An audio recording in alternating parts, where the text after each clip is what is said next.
हमसे कहा गया है मान ज्ञात करने को 100वें पद का इस अनुक्रम में। तो पहला पद है 15, फिर 9, फिर 3 और फिर ऋणात्मक 3। तो चलिए हम इन्हें लिखते हैं सारणी के रूप में। तो यहां लिखते हैं पद यानी टर्म, और यहां लिखते हैं मान यानी वैल्यू, मतलब पद का मान। और हमारी सारणी तैयार। तो हमारा पहला पद है 15, दूसरा पद है 9, तीसरा है 3। इन्हें हम ऊपर से इसलिए उतार रहे हैं ताकि सुनिश्चित कर सकें कि पदों के सामने उनके सही मान हैं। और हमारा चौथा पद है ऋणात्मक 3। Fourth term is -3। और अब यहां हमसे इस अनुक्रम के 100वें पद को ज्ञात करने को कहा गया है। तो आइए अब नजर डालें इस सारणी पर, शायद कोई प्रतिरूप दिखाई दे हमें। तो जब हम पहले पद से दूसरे पद में गए 15 से 9 में, तो हम 6 संख्याएं नीचे आ गए। ऐसा करते समय आपका ध्यान बदलती हुई संख्याओं पर होना चाहिए ताकि प्रतिरूप पहचान में आ जाए। तो हम 6 कदम नीचे आए तो हमने 6 घटाए, फिर 9 से 3 में आए, फिर से हमने 6 घटाए। We subtracted 6 again. फिर 3 से ऋणात्मक 3 में गए और एक बार फिर हमने घटाया 6। Once again we subtracted 6। यानी कि प्रत्येक पद से हमने 6 घटाए। तो दूसरा पद हुआ 6 कम पहले पद से, तीसरा पद हुआ 12 कम पहले पद से, यानी ऋणात्मक 6 2 बार घटाया। मतलब तीसरे पद में हमने ऋणात्मक 6 2 बार घटाया है, और चौथे पद में हमने घटाया ऋणात्मक 6 3 बार। इन पदों को देखने पर हमें समझ आ रहा है कि हम ऋणात्मक 6 को उस पद के पिछले क्रम से एक कम बार गुणा करते हैं। चलिए अब हम इसे लिख लेते हैं। ध्यान दीजिए, आपका पहला पद है 15, पर आप इसमें से ऋणात्मक 6 बिल्कुल नहीं घटाएंगे। और you can say you subtract -6 0 times. बल्कि आप कह सकते हैं कि ये 15 घटा ऋणात्मक 6 गुणा, इसे और स्पष्ट कर लेते हैं, 15 घटा 0 गुणा ऋणात्मक 6। यह है हमारा पहला पद। हमारा दूसरा पद क्या होगा?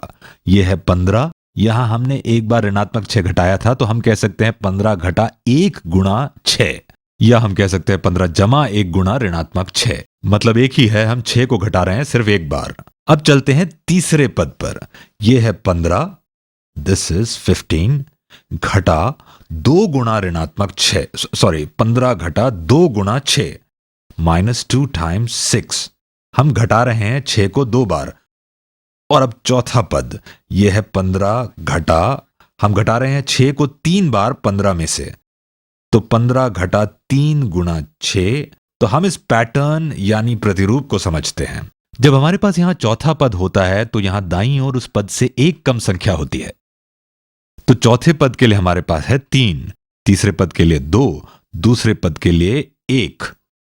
और अगर यहां पर nवां पद है, if you had the nth term here, तो फिर यहां क्या होगा? यहां होगा 15 घटा, यहां पर होगा n घटा 1। जब n 4 है तो n घटा 1 होगा 3, जब n 3 है तो n घटा 1 होगा 2, जब n 2 है तो n घटा 1 होगा 1, जब n 1 है तो n घटा 1 होगा 0। तो ये पद यहां पर है n घटा 1, तो घटा n घटा 1 गुणा 6। और अब पता लगाते हैं 100वां पद इस अनुक्रम का। पर इससे पहले इसके प्रतिरूपों यानी पैटर्न को देखते हैं। तो इस अनुक्रम का 100वां पद यानी 100th टर्म होगा 15 घटा 100 घटा 1, जो होगा 99 गुणा 6। हम सिर्फ प्रतिरूप का अनुसरण कर रहे हैं, जैसे पहले पद में 0, दूसरे में 1, तीसरे में 2 और 100 में यहां 99 है। तो अब हम परिकलन करके देखते हैं कि 99 गुणा 6 क्या होगा। 99 गुणा 6, एक तरीका तो यह है 6 घटा 100 गुणा 6, तो यह हुआ 600 घटा 6 हुआ 594। लेकिन हम इसे एक पुराने तरीके से भी कर सकते हैं। 6 गुणा 9 हुआ 54, 5 ऊपर, 9 गुणा 6 या 6 गुणा 9 हुआ 54, 54 जमा 5 हुआ 594। तो यहां पर यह हुआ 594। और अब हमें पता लगाना है कि क्या होगा 15, व्हाट विल बी 15, यानी 15 घटा 594। हो सकता है आपको ये मुश्किल लगे, लेकिन हमारे पास एक बहुत सरल तरीका है इसे हल करने का। हमारा मानना है कि ये बिल्कुल समान है ऋणात्मक 594 घटा 15 के। और अगर आपको यकीन ना हो तो आइए ऋणात्मक चिन्ह को वितरित यानी डिस्ट्रीब्यूट करते हैं। ऋणात्मक 1 गुणा 594 हुआ ऋणात्मक 594, ऋणात्मक 1 गुणा ऋणात्मक 15 हुआ धनात्मक 15, और ये दोनों हुए बराबर।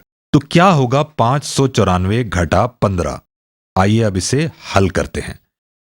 594 घटा 14 होगा 580, और फिर 580 घटा 1 होगा 579। तो यहां लिखते हैं 579, और फिर इसका ये ऋणात्मक चिन्ह हम यहां लगा लेते हैं, और हमारा अनुक्रम का 100वां पद हुआ ऋणात्मक 579।